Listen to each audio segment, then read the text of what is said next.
This focaccia turned out to be the tastiest bread I've ever baked, really. Crispy crunchy on the outside, soft as a pillow inside. Stick around to find out how to bake. So here are the dry ingredients for our focaccia. We've got 180 grams of King Arthur Double O flour, 180 grams of King Arthur organic white bread flour, sachet of Fleischmann's quick rise yeast. We don't need to mess about. A tablespoon of sugar and a teaspoon of salt, and we've used the hook to just mix all those dry ingredients together. Quick word on this King Arthur Double O flour, which it's advertised on the bag for pizzas. I must say on this particular batch, which is lot, I don't know if you can see, 19625, I've had very mixed results. First time I've used this flour from King Arthur. It's almost as if the dough, following their recipes, is way too hydrated. Maybe it's this lot, I don't know. That's why I added in. Thought I'd try and blend some with some bread flour and see how we get on for our focaccia today. I like King Arthur flours, so I'm not complaining. I almost exclusively use King Arthur flours for baking. So let's just see how we get on. And for our wet ingredients, we added 289 grams of water, which gets us to about an 80% hydration percentage. With the dough, I warmed the water to 90 degrees just to encourage the incorporation and the yeast. And we've added 2 tablespoons of robust olive oil from Queen Creek Olive Mill in Arizona to add flavor. Here's that olive oil. That's just so you can see what the bottle looks like. And for water, yes, I use Evian. Why? Because it's the hardest water you can basically lay your hands on. It's got more dissolved minerals than just about any other water, which also helps with the nutrition of the yeast, in my opinion. Okay, so we've used the mixer, the dough hook, to make sure all our ingredients are incorporated, no dry bits. Now we're going to transfer this to the Instant Pot, and we're going to give it 4 raises on the yogurt setting, which is perfect for proofing dough in the Instant Pot. And between each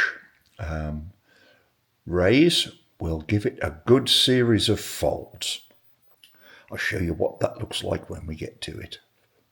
So here's our dough transferred to the Instant Pot pan. Because it's so sticky due to the high hydration, I've put a little bit of cooking spray in the bottom of the Instant Pot pan to encourage the dough not to stick. So let's pop it onto yogurt setting in the Instant Pot with a cover for 15 minutes. Then we'll come back and give it some stretches.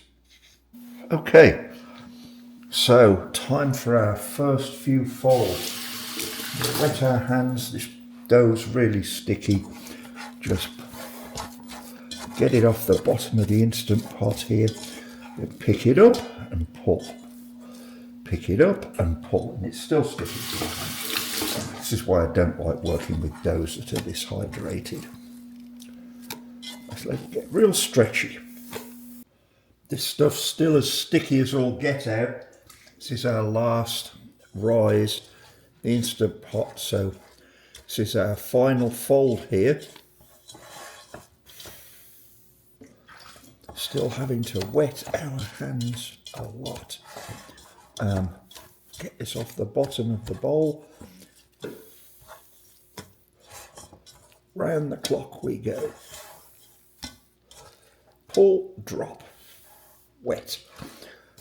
Pull, drop, wet, turn. Pull, drop, wet, turn. Pull, drop. Oh, that one tore a little bit there. Pull, drop, turn.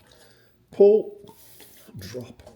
We also do a few stretch and drops for good measure. Okay, we're going to put this in our baking pan now to let it rise up, fill the pan, then it'll be into the Anova Precision Oven. This 9-inch baking tray that we're going to use for our focaccia is from the same manufacturer as the little tray I use in my air fryer. It's Cassaware. You'll find it on Amazon, like I did. And by the way, just as a reminder, nothing you ever see in my videos is sponsored. I pay for everything. We're going to coat the pan very liberally with some olive oil, both for flavour and to stop the focaccia sticking to the pan. Let's get that dough in. Our dough still pretty much has a mind of its own at the moment, but we'll try and push it into the corners, just so as it raises up, it will fill the pan. We'll leave that now, probably for about an hour. Okay, so here's our focaccia dough. A little while later, we've let it rise in a warm place.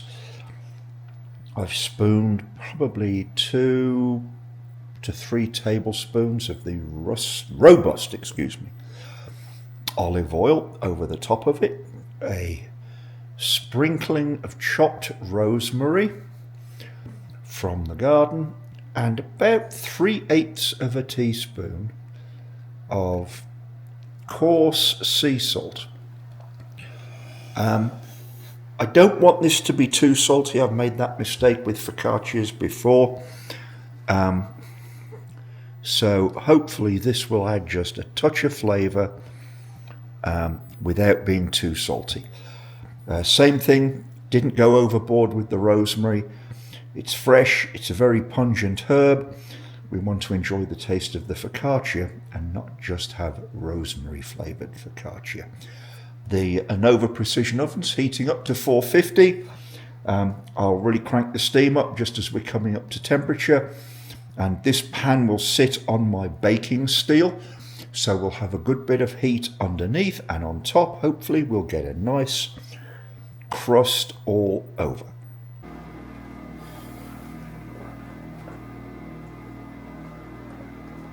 So here we've got the focaccia into the Anova Precision Oven. It's set to 450, lost a little bit of heat when we put it in, and we've cranked up the steam to 100. You'll see some of the steam leaks. I don't particularly care for that. Oven's always done it. But anyway, this does bake bread type products really, really well. So here we are with our focaccia. Crispy all the way round. Lovely and brown. When I cut it with the bread knife, you could tell the inside is soft. You can see the crumb. We've got lots of bubbles. No huge ones, which, you know, some people like. But this is going to be great for eating. I'm actually going to try and make a focaccia burger out of this. And I think for that, it will be an absolute winner. But anyway, I'm happy with the way this turned out. We can probably develop it a little bit, but there's not much more to do with this. I'm very happy with it. Hope you enjoyed this. If you did, please like, subscribe, and share with your friends. As I said in the intro, this focaccia was absolutely delicious. I ate half the off-cut piece that you say, meaning to cut back what I was going to eat, and then went back and ate the rest. So that should tell you something. It was crispy, crunchy on the outside, soft as a pillow on the inside. Absolutely beautiful. If you're interested in focaccias, you really should give this one a try.